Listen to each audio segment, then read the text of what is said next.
Babili labantu bazalwane, yilo ongakholwa bese kuba yilo okholwako.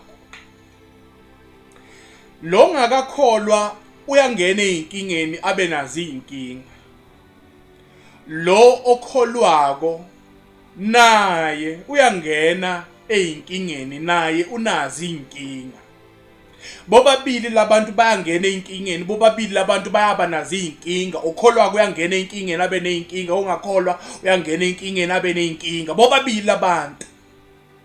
Kodwa ke manje uma kumele baphume enkingeni, lo okholwako uyazi ukuthi ukuze aphume kule nkinga ukhishwa ngibani kule nkinga ngene kuyona. Lo okholwako uyazi ukuthi ngesikhathi somzima, ngesikhathi sobumnyama, ngesikhathi sama-calamities, uma kubheda ubiza bani? Uma inkinga engena kuzona umthombo wakho ukuphuma einkingeni ukuphi? Uyazi lo osindisiwe, uyazi lo okholwako ukuthi ngesikhathi sobunzima nali altare la. Ngesikhathi somzima ngiyakwazi ukuguqa ngedolo ngithandaze. Ngesikhathi somzima ngiyazi ukuqela enkosini, ngiyakwazi ukuzila, ngiyakwazi ukuxhumana noNkulunkulu. Kulo osindisiwe. Bobabili labantu baneyinkinga, bangena einkingeni bobabili. Akusho ukuthi njoba lo esindisiwe kholwa akangena einkingeni. Uyangena einkingeni kodwa uma engenile uphuma kanjani?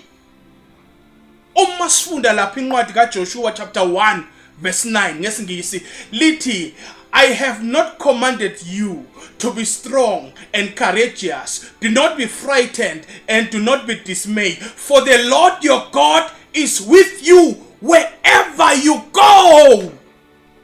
Umntwana kaNkulunkulu usindisiwe uyikholwa, know that very well ukuthi everywhere you go, even in your calamities, uzokhipha uNkulunkulu.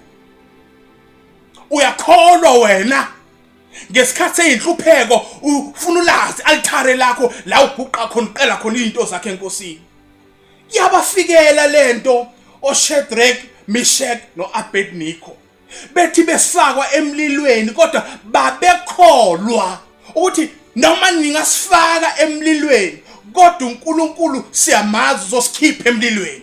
Zithi ifika inkinga kumntwana kaNkulunkulu akamazi amthemba uNkulunkulu ukuthi noma ngangena kuleyo nkinga but uNkulunkulu uzokwazi ukumkhipha. Ngoba you are the child of God. uNkulunkulu uyohamba nawe. Asifundeni izwi bazalwane.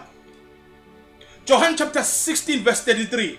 Lithi, I have said these things to you, that in me you may have peace.